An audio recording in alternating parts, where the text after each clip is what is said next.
மருத்துவர்கள் சமூகத்திற்கு ஆபத்தானவர்கள் என உயர்நீதிமன்ற மதுரை கிளை கருத்து தெரிவித்திருக்கிறது. போலி மருத்துவர்களை தமிழக அரசு இரும்பு கரம் கொண்டு ஒடுக்க வேண்டும் எனவும் உயர்நீதிமன்ற மதுரை கிளை தெரிவித்திருக்கிறது. விவரங்களுடன் செய்தியாளர் கருணாகரன் இணைந்திருக்கிறார். கருணாகரன், வழக்கின் பின்னணி என்ன தெரிவித்திருக்கிறார்கள் நீதிபதிகள்?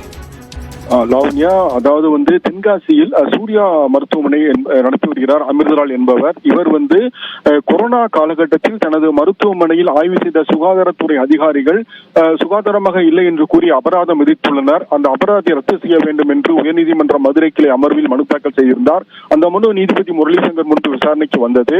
அப்பொழுது அரசு தரப்பில் இந்த மனுதாரர் எலக்ட்ரோ ஹோமியோபதி டிப்ளமோ படித்துவிட்டு மருத்துவம் நடத்தி அலோபதி மருத்துவம் பார்த்துள்ளார், மருத்துவம் நடத்தி வந்துள்ளார். இது ஏற்புடையதல்ல என்று தெரிவிக்கப்பட்டது. இதைத் தொடர்ந்து நீதிபதி பிறப்பித்த உத்தரவில் போலி மருத்துவர்களை தமிழக அரசு இரும்பு கரம் கொண்டு அடக்க நடவடிக்கை எடுக்க வேண்டும். மேலும் போலி மருத்துவர்கள் சமூகத்திற்கு ஆபத்தானவர்கள். இது போன்ற பட்டப்படிப்பு சான்றிதழ்களை வைத்து பொதுமக்கள் உயிருடன் விளையாடக்கூடாது.